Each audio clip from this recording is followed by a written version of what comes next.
Dickey, Dalit Indian Chamber of Commerce and Industry, जो 2005 में doctor Milind कामले उन्होंने स्टार्ट की। ये क्यों स्टार्ट की?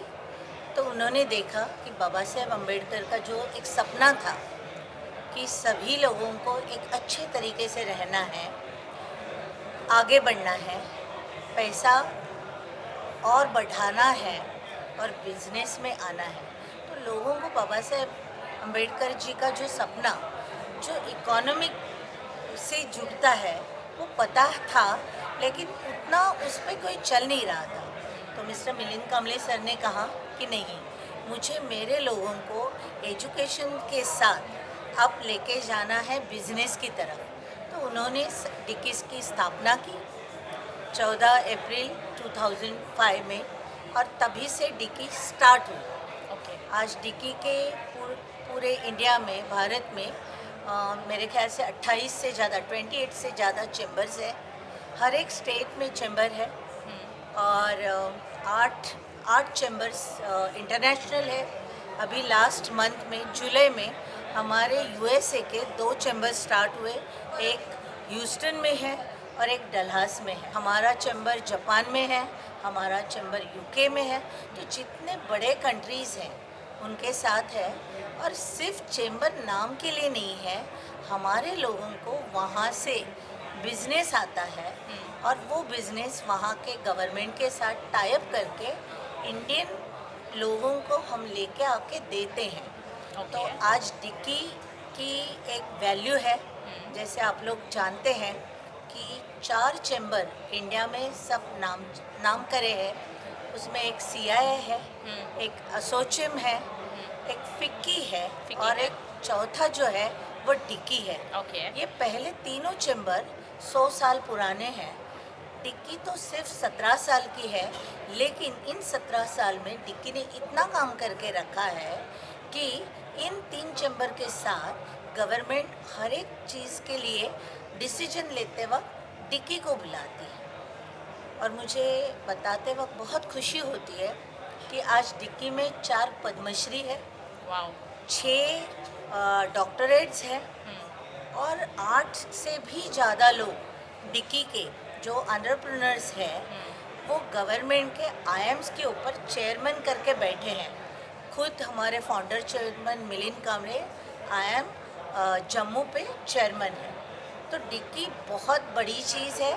मुझे लगता है सभी ने डिक्की को ज्वाइन करके अपने खुद के लिए भी कुछ आगे बढ़ने का सोचना चाहिए, और सिर्फ लोकल नहीं, ग्लोबल पे जाना चाहिए। जैसे हम डिक्की करके जाते हैं, वैसे बाकी लोगों ने लोकल से ग्लोबल जाना चाहिए।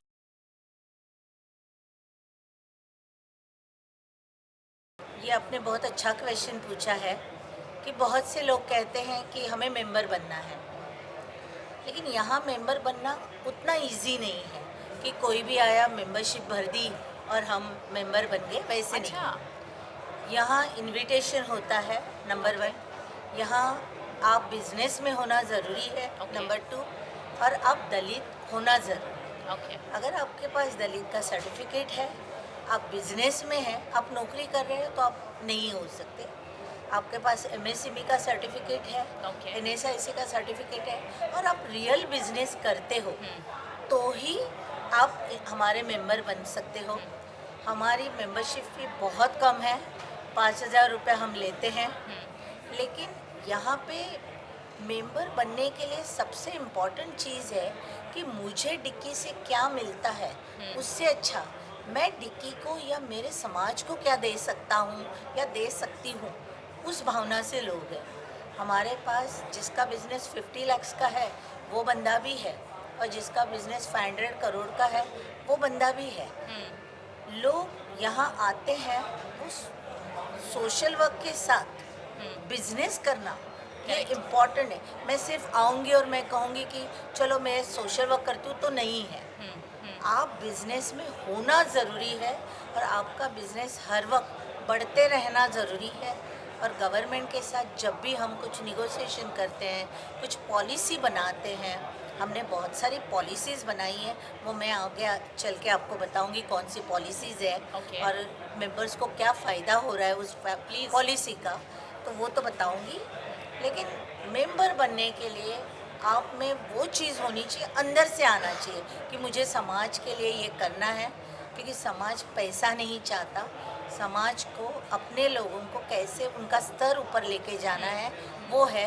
और वो सिर्फ एक ही चीज़ों से होता है, अगर आप बिजनेस में हो तो ही आप बड़े बन सकते हो, अदरवाइज़ अगर आप नौकरी करते हो तो आपकी एक लिमिटेशन रहेगी। तो मैं मेरे सभी बंधु भाव को बताऊंगी कि आप भी डिकी से मिले और खुद के उन्नति के लिए एक कदम हमारे साथ और आगे चढ़े।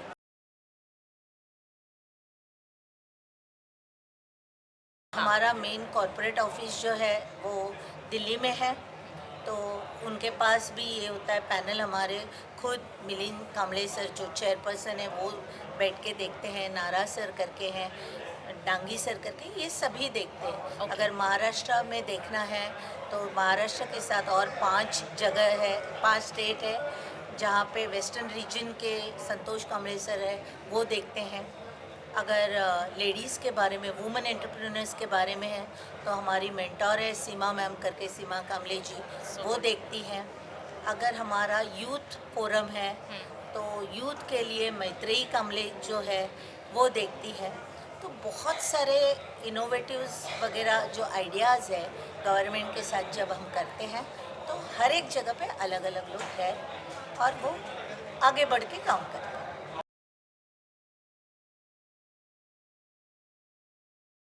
एक सक्सेस के वजह से मोर देन 3700 लोगों को कैसे फ़ायदा मिला वो स्टोरी मैं कहती हूँ। प्लीज़।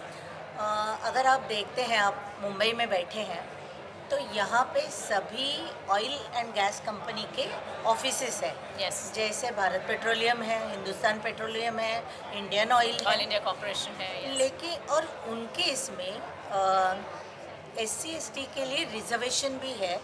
लेकिन टेंडर में हमने ये देखा कि जो गैस लेके जाने वाले जो टैंकर है वहाँ एक भी SC/ST उद्योजक नहीं है। ओके। तो हमने गवर्नमेंट के साथ ये बात की, हमने उनको बताया कि ऐसे हो रहा है। तो फिर हमने देखा कि जो कैटेगरीज लगाई है, जो कंडीशंस है अप्लाई करने के लिए, वो कंडीशन ऐसे है कि जिस बंदे को 10 साल का एक्सपीरियंस है या जिस बंदे के पास ऑलरेडी एक टैंकर है, जो टैंकर की वैल्यू 45 लाख है, तो फर्स्ट जनरेशन का SC/ST बंदा 45 लाख लाए कहाँ से? हाँ। या फिर 10 साल का एक्सपीरियंस लाए कहाँ से? ये जब हम लोगों ने गवर्नमेंट को बता दिया, मिनिस्ट्री को बता दिया, तो फिर उन्होंने वो सब कुछ कंडीशंस हटा दिए और हमें कहा कि आप अप्लाई करिए। ओके। तभी हमने, हमारे जितने मेंबर्स थे उन्होंने अप्लाई किया। जब हमें पता चला तो पहली बैच हमारी 300 लोगों को वो मिला। लेकिन अभी ये भी है कि अगर मेरा बिजनेस कुछ अलग है और इस बिजनेस में 45 लाख डालना है तो मैं थोड़ा सोचूंगी।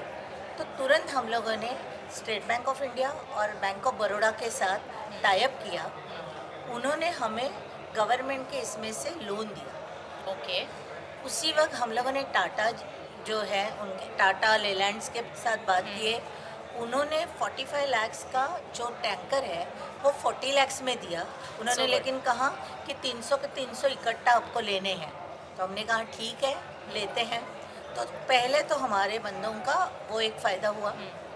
फिर उसके बाद में हम इंश्योरेंस कंपनी के साथ गए। ये सब आग लगने वाली चीज़ें हैं, टैंकर्स Yes, वगैरह, yes. तो इंश्योरेंस बहुत हाई प्रीमियम लेता है। लेकिन जब हमने उनको कहा कि हम पूरा 300 लोग इकट्ठा करेंगे तो उन्होंने भी उनका प्रीमियम कम करा दिया।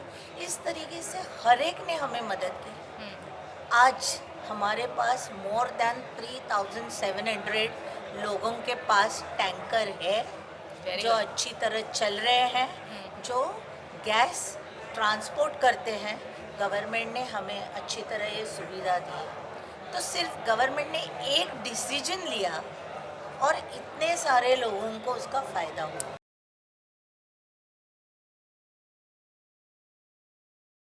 इवन इसी तरीके से हमने वुमेन पॉलिसी महाराष्ट्र के लिए करा के ली। ओके। वुमेन पॉलिसी में क्या है वो आपको मैं बता दूं कि कोई भी लेडी है उसे जो भी बिजनेस के लिए चाहिए, Okay. मतलब वो प्रोप्राइटरशिप है, करंट अकाउंट करने वाली है, सीसी लिमिट लेने वाली है, प्राइवेट लिमिटेड कंपनी है, कोई भी है, पार्टनरशिप में है, उन सबके लिए वुमेन पॉलिसी है। वहाँ पे लेडी को 1 करोड़ से भी ज़्यादा Okay. लोन मिलता है, That's जो हम commendable. अगेन स्टेट बैंक के साथ MOU किए हैं और उन्होंने दिया है। इवन इलेक्ट्रिसिटी का जो एक यूनिट है उसमें 2 रुपया कम, क्योंकि वो वुमन है, Oh, so वुमन एंटरप्रेन्योर है। हाँ। कितने लेडीज़ को पता है मुझे नहीं पता, लेकिन हम जब भी जाते हैं उनको बताते हैं। और हर एक लेडीज़ के लिए, यहाँ पे कोई दलित लेडी, OBC लेडी ऐसे नहीं है, हर एक वुमन के लिए तो 2 रुपया कम। अगर आपने 500 यूनिट भी खर्चा किया है तो भी आपका 1000 रुपया कम होता है इलेक्ट्रिसिटी बिल में। या फिर आपने किसी को PF देना है, ग्रेजुएटी देना है, 10% 12% देना है, हाँ. तो उसका जो एज अ ओनर आपको भी उतना डालना पड़ता है गवर्नमेंट के अकाउंट में पैसा, तो वो पैसा गवर्नमेंट ही देगी, क्योंकि आप वुमेन एंटरप्रेन्योर हैं। अगर किसी स्टाफ को कुछ ट्रेनिंग देना है तो गवर्नमेंट 3000 रुपीज़ पर एम्प्लॉय देता है। ये सारी डिटेल्स कहाँ पे है? ये अगर आप गूगल करोगे और वुमेन पॉलिसी ऑफ महाराष्ट्र देखोगे तो आपको मिल जाएगी। See, जो भी मैंने wonderful. कहा वो सब गूगल पे है। So लेकिन wonderful. हमारे लोगों को, मतलब हर एक वुमन को या हर एक एंटरप्रेन्योर को ये पता होना चाहिए कि मुझे क्या चाहिए, मुझे कहाँ से मिलेगा। I am a bug shero.